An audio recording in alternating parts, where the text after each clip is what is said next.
we're here to talk about the World Cup. Who's excited for a 2026 World Cup? And we heard those intros. We have two of the biggest leaders in soccer right here in the U.S. right now. This is the first time we're going to be hosting a World Cup since, in my opinion, the greatest team in sports history won the 1999 World Cup. Cindy, you know, the 99ers were iconic, but we're 9 months out from the 2026 World Cup. You know, as the head of a federation who's hosting this event, what are these next few months look like for you? I think it's both hectic and overwhelming, but also super exciting. What people don't realize is this is going to be the biggest World Cup that there has ever been. There's 48 teams now. Mm-hmm. So it's going to be like having 4 Super Bowls every single day for 5 weeks. Sounds pretty fun. I cannot wait. And Don, the last time the World Cup was here, the Men's World Cup was here in '94, the MLS didn't even exist yet. So how do you know, and you're a big part of this World Cup, hospitality and infrastructure. Tell us how the MLS plays a role in this World Cup. I will, but before, I'd like to give a shout out. You heard Gary saying wonderful things about his owner in DC.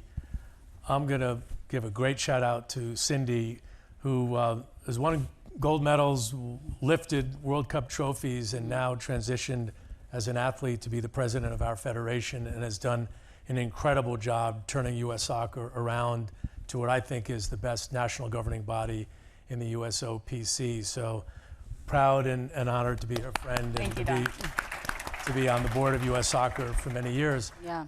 When the World Cup was here in '94, it was the most successful World Cup of all time, including Germany and Brazil and South Africa and Qatar, just because of the size and scope of our buildings and the fact that we're such a diverse country. And even back then, lots of people loved the game.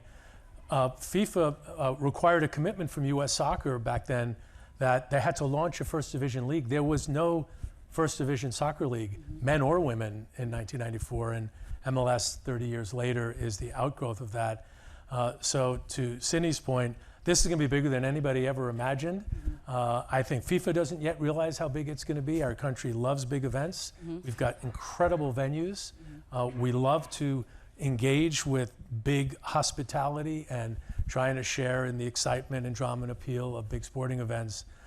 So it's going to be massive, and we're all super, super excited about it. Yeah, I mean, and you have to get through the rest of this season. You have to make sure 2026 starts and goes off without a hitch, while still preparing for the World Cup. So how does that for you? Do you have to hire more people? Or are you just more in touch with U.S. Soccer and FIFA? Well, I think it's twofold, right? What does the Federation do in a very different role than we as a member of the Federation, as a league?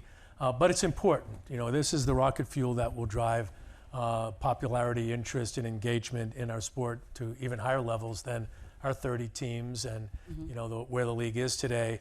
But it's work. You know, you've got to do the work. You can't just assume, because millions and millions of people are going to be coming into our country now in ways that I think are perhaps will be hopefully as welcoming as they've ever been for a World Cup. We've got to do the right marketing. We've got to get the right players on the field. We've got to ensure that our teams are doing fan fests, and teams in Canada and Mexico. So we have a team in Vancouver, a team in Toronto that will be hosting the World Cup. Got many, many MLS teams that will be host cities, and we've got a lot of work to do. And I think people will feel the power of what that's going to be with the connectivity between our league and other men's leagues, and certainly the women's league as well. Yeah, absolutely. And Cindy, can you talk a little bit about that, about the partnership a little bit more? How much are you talking to the MLS? How much are you talking to FIFA, the NWSL, all the key stakeholders? Well, we don't talk to MLS. They've never met each other. No, first time.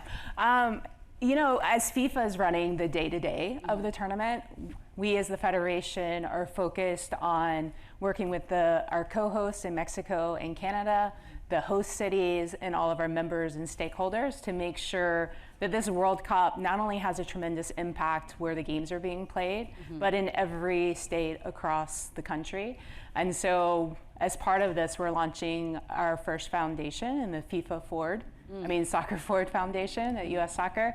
And so we're really focused on increasing access to the game. So think getting more kids in communities and in schools more involved and more places to play. The legacy of the 1994 Men's World Cup was the launch of MLS, as Don alluded to. And then for this, it will be more of a grassroots effort. Yeah, and on that, I mean, you said trying to get everyone from every state, even without a host city. How do you get those states involved? Yeah, so we have members in every single state, and so we're working with our members and our stakeholders to make sure that one size doesn't fit all. What we're doing in Alaska, we're probably not going to do here in New York. So tailor-making everything to each state and each community so that it works for them. Yeah. And just remember, there's host committees. Right. So here in New York, the two governors and Mayor Adams are deeply engaged. And we're just at an event not that long ago where they brought together influencers, not social media influencers, but people that can help move the needle and ensure that, most importantly, I think for all of us, and I'm on the board of U.S. Soccer. We've got a board meeting tomorrow, U.S. Women's National Team over the weekend. We want this not to be a Taylor Swift concert. This has to be something that really deeply engages with the soccer community and leaves a legacy that we'll feel for generations, so that it isn't just a trampoline, as we were talking about in the back, where everybody gets excited and jumps up and says, isn't this wonderful? But that it has depth and a real sense of accomplishment and achievement for all of the stakeholders in the entire ecosystem. And that's a task for our federation, it's a task for all of the leagues, it's a task for all of the members, and we're up for it. Yeah. And on that note, though, when you're talking about trying to get everyone involved and things like that, but when we're seeing people come to the stadiums and new people and all these people, they're going to wear Australia jerseys, Brazil jerseys, and all that, how do you get them to then wear Rebel jerseys? Yeah, I mean, that's the task, right? It's a lot about data. It's not just about hoping that it will happen. It's working with our federation, with FIFA. It's working with our ticketing partners. MLS is going to run with On Location the hospitality for the World Cup through a separate company that we have that does soccer commercial activities. Most importantly, it is about having a direct relationship with that person who's coming in and experiencing football, soccer at its highest, and giving them the content, giving them the opportunities, giving them the offers, giving them the players that ultimately will inspire them. I was in Kansas City yesterday with our club and the host committee, and it is about how we can share information with the committee, with our clubs, having Fan Fest that we can control ticketing for, so that all those people who are here are going to be connected with, on the men's side, obviously Major League Soccer, and when the World Cup is here, Women's World Cup in 2031, it'll just be hopefully a lot of learning to be able to do the same thing for the NWSL. Yeah, absolutely.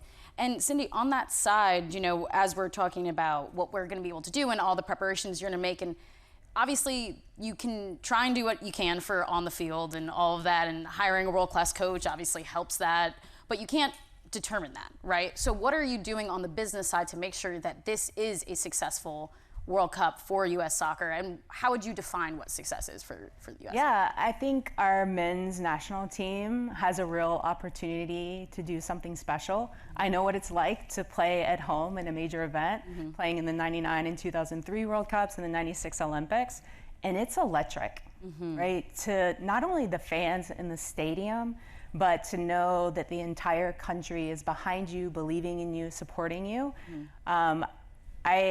I have full faith in our men's national team that they, on any given day, can beat any team in the world.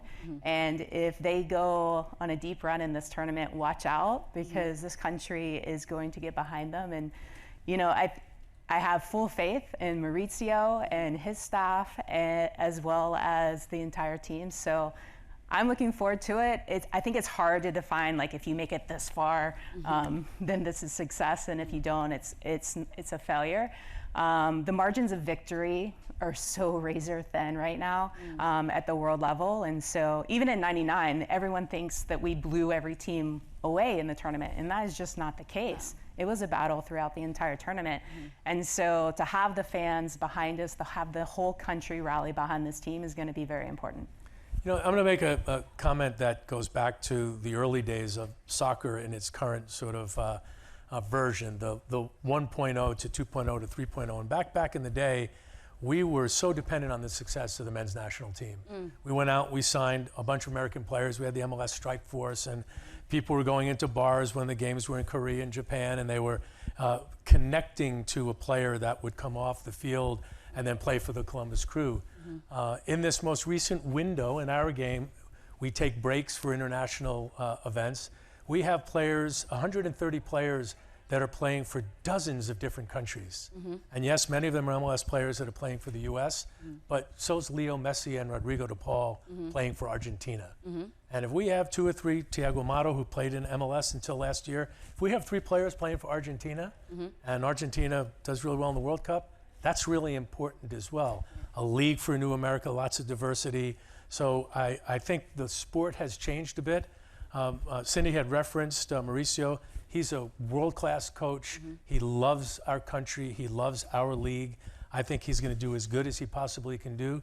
But we in the soccer business can't be dependent on, the drop of the ball or, the convenience of winning at the right time. We've got to lean into what the World Cup means and then ultimately try to benefit for that from a business perspective and from a fan development perspective. What does it mean, do you think?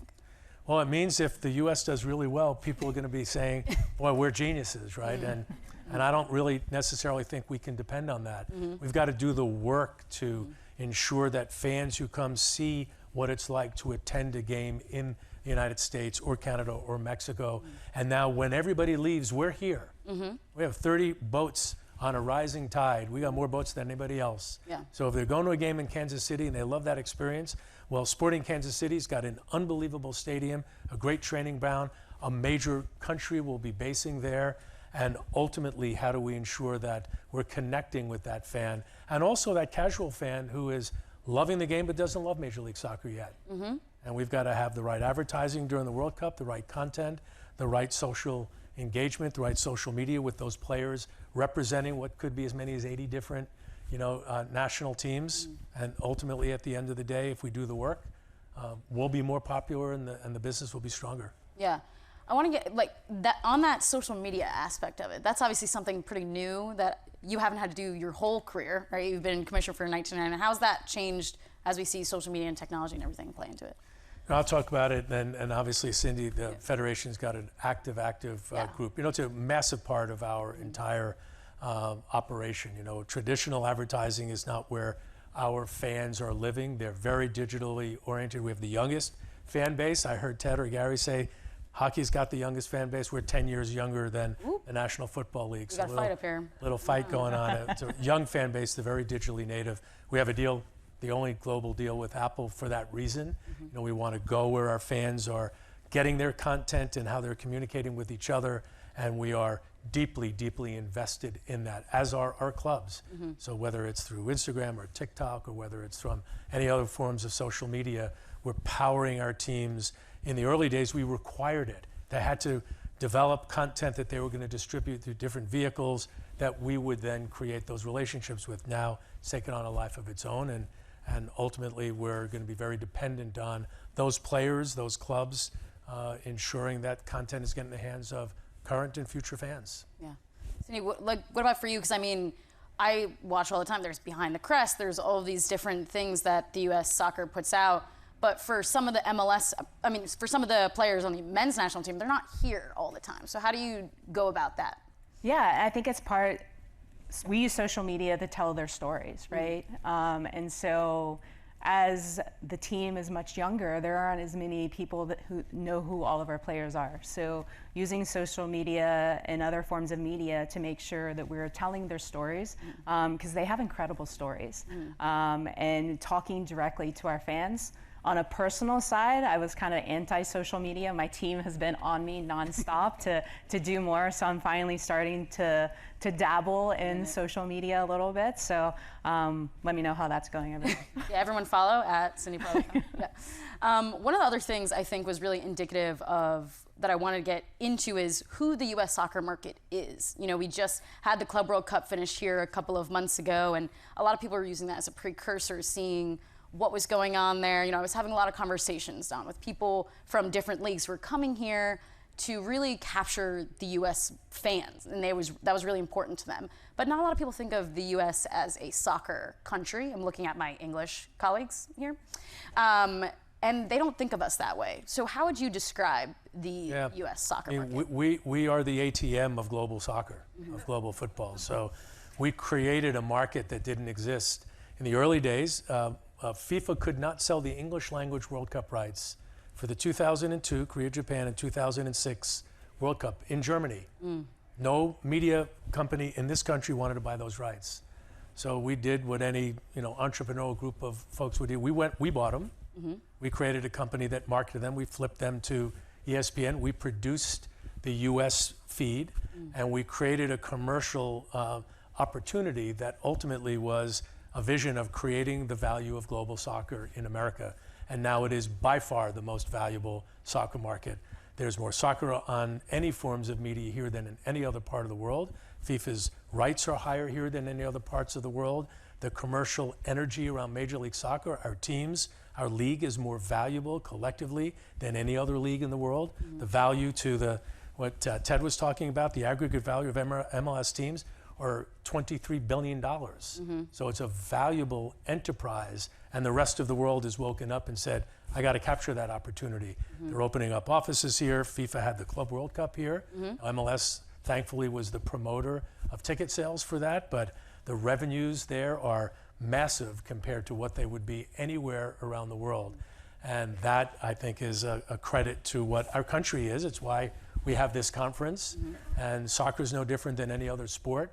Get the right owners, the right staff, the right vision, you get the right energy, the right partners, and we get the commercialization of sport. So I think it's just the beginning, and I'm curious as to how it's all going to play out. There'll be perhaps regular season games that'll be played here. The Club World Cup had hundreds and hundreds and hundreds of millions of dollars of revenue that didn't exist before the Club World Cup. We had a final in Seattle for a tournament called the Leagues Cup on Sunday. We had 70,000 people for not a league game. And so I think the future is incredibly bullish and bright. Yeah. I mean, you touched on it there. There are some teams who are trying to come here and play, European teams who are trying to come here and play in-season games, and you had them here. Yeah. Does it, you're poking around in your house. Are you a little worried about that? Yeah, I mean, the great thing about our country is that it's commercially driven, a lot of laws that provide lots of freedom for companies, entities, whether they're domestic companies or international companies, to operate, with the freedom and protection of our antitrust laws. But there's a game that's been announced that Spain is going to, La Liga is going to play in Miami in December. I read something today about Italy looking to play games here. At the end of the day, soccer or football globally has got an incredibly passionate audience. And having worked in the international area at the NFL, it's a little different to take an NFL game over to Brazil, like will happen real soon, than is take a regular season away from England. If you're a Manchester United fan, you probably don't want to see that game go to Chicago. But, if they can figure that out and it makes sense, then all the power to them. Yeah. Cindy, as I mentioned before, some people were using the tournament Club World Cup as a precursor to try and figure out what maybe 2026 would look like. And they're obviously very different beasts, but some people were pointing to early games, half-empty stadiums, and the heat that some teams were dealing with. Obviously, FIFA has to address some of those things, but as a host nation, what can you do to address some of those things for you to make sure that we're presenting our best foot forward? Yeah, I think we're focused on what I said before. While FIFA is running the day-to-day, we're working to make sure that the fan experience is good, that the area around the stadiums is electric, supporting all the people that are coming into our country as well as our own fans here in the US. And I'd like to point out something that we haven't mentioned is while this is the Men's World Cup, it's going to benefit all of soccer, from the grassroots all the way up to the professional leagues, both on the men's and women's side, boys and girls at the youth level. So, so that is where our main focus is, because as Don said, eventually after 5 weeks, all these teams are going to leave. And we have to make sure that this World Cup has a lasting impact all across our country and just accelerate the growth of our sport. Are there metrics you're looking at between growth from on the youth side where it is right now to where you're hoping it goes after the World Cup? Yes, I mean, right now, every kid in our country doesn't have the opportunity or the access to play our game, and that has to change.